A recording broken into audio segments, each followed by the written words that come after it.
এগুলো ঠিক না বাবা, এগুলো ঠিক না, এগুলো রিউমার। এটা এটা ব্যক্তিগত কারণ, না কোনো চাপের মুখে না।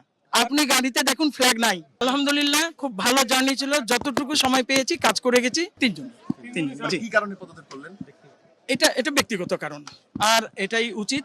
এটা এখন নতুন সরকার এসেছে, নতুন ভাবে আবার কমিশন পুনর্গঠিত হবে। জি ধন্যবাদ, দোয়া চাচ্ছি। আল্লাহ হাফেজ। আপনাদের এই জার্নিটা কেমন ছিল স্যার? আলহামদুলিল্লাহ একটু আলহামদুলিল্লাহ খুব ভালো জার্নি ছিল, যতটুকু সময় পেয়েছি কাজ করে গেছি।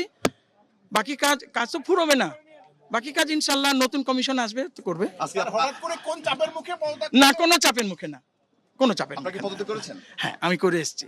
আপনি গাড়িতে দেখুন ফ্ল্যাগ নাই। তিনজনই? হ্যাঁ তিনজনই। স্যার বলা হচ্ছে এস আলমের একটা বিষয় নিয়ে আমরা জানি না, এগুলো ঠিক না। এই থামো থামো, এগুলো ঠিক না বাবা, এগুলো ঠিক না, এগুলো রিউমার। জি থ্যাংক ইউ, আসসালামু আলাইকুম।